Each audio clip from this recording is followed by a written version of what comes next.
today for our read aloud, we are going to read Sparky. It's a book about sloth, and I picked this book for today because I've been feeling kind of slothy on this break so far. I just keep laying around the house and being lazy, and I finally made a schedule today, so hopefully that will change. But I figured let's kick it off with a sloth book. On the back it says, it was 2 days before I saw Sparky awake.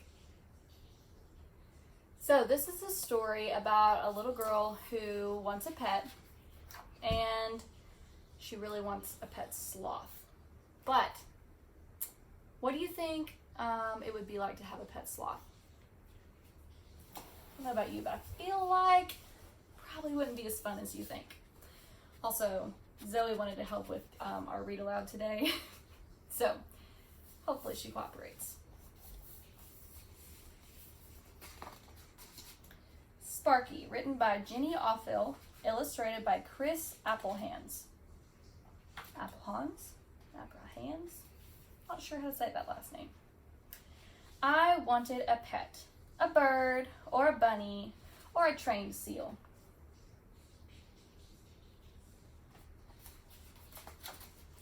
My mother said no to the bird, no to the bunny, no, no, no to the trained seal.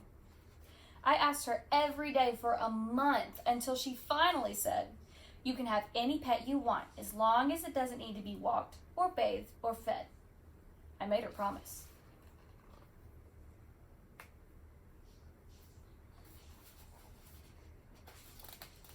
Then I went to see the school librarian. Mrs. Kinklebaum, who knows everything in the world, pointed me to Volume S of the Animal Encyclopedia. This is what I found. Sloth. Sloths have been known to sleep more than 16 hours a day. They sometimes hang upside down in trees, barely moving for long periods of time. They survive by eating leaves and drinking the dew that collects in them. It is said that sloths are the laziest animals in the world.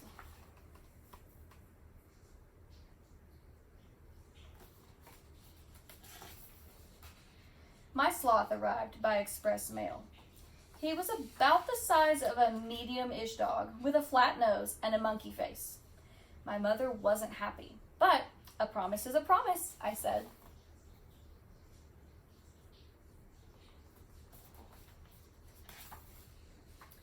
Sparky, I decided.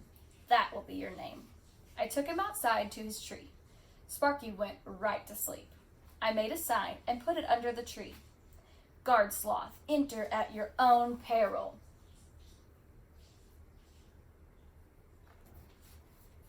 You think he's going to be a good guard sloth?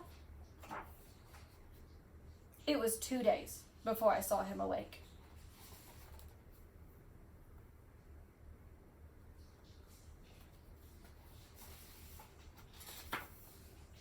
He didn't know a lot of games, so I taught him some. We played King of the Mountain, and I won. We played hide and seek, and I won.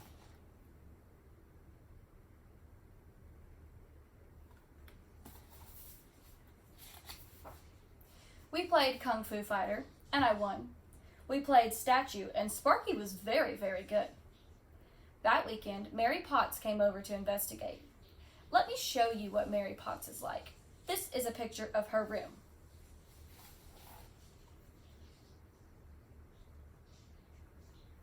And her awards on the wall say, excellence in permission slip compliance, most likely to chew closed-mouthed in the lunchroom, best fire drill liner-upper.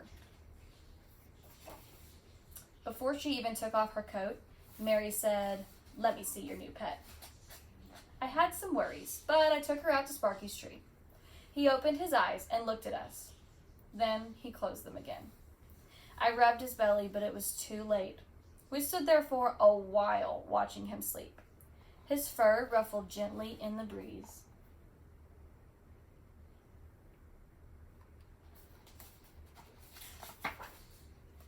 I feel sorry for you, Mary said. My cat can dance on her hind legs, and my parrot knows 20 words, including God and ice cream. Sparky knows tricks too, I told her, but she didn't believe me. The next day, I made a poster and nailed it to the tree outside Mary Potts' house. Trained sloth extravaganza. Countless tricks to mystify you. Just 7 days away.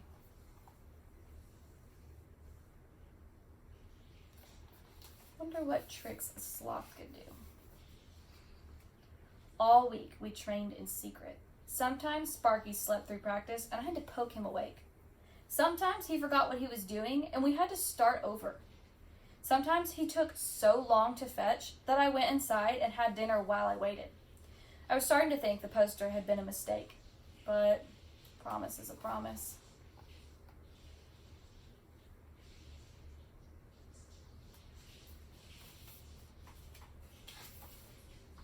On the day of the trained sloth extravaganza, my mother set up lawn chairs. 3 people came to see Sparky perform. My mother, Mary Potts, and Mrs. Edwin, the crossing guard. Mrs. Edwin approved of Sparky because he never ran in the street. Do I look like a ringmaster? I asked my mother. You'll look very interesting, she told me.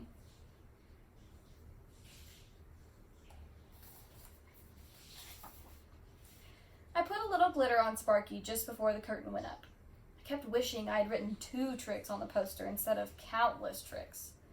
Play dead, Sparky, I said, and he did. Roll over, I said, and he didn't. Speak, I commanded. We all waited and waited. Speak, I said. Sparky looked at me. The only thing you could hear was the wind in the trees. He has a very pretty coat, doesn't he? Mrs. Edwin said finally.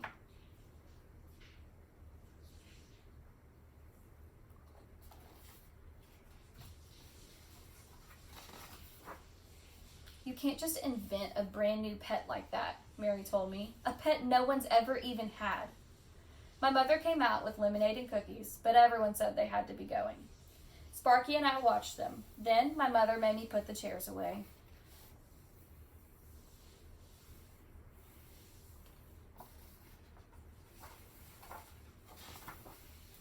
Afterward, I gave Sparky a cookie, but he ate it so slowly that I took it back again. It was getting dark out. I looked at him, and he looked at me. You could hear all the neighborhood dogs barking. I reached over and tagged him on his claw.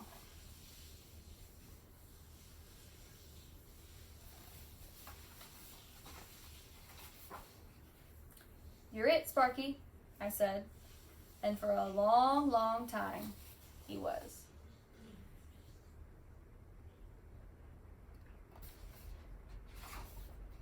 And that's the end. So, doesn't seem like a sloth would make a very good pet. But my question for you is, if you could have any animal in the world as your pet, not like a regular pet, not like a dog or a cat or a fish, if you could have any animal in the world that isn't already a usual pet, I want to know what pet you would choose and why you would choose that pet and what you would do with it. So you can either draw a picture and write on it and post a picture of it. You can post a video of you talking about what animal you would choose and why you would choose that animal. Or you can have a parent comment on the video and give your response there. Can't wait to hear what you would pick. Say bye, Zoe. Say bye.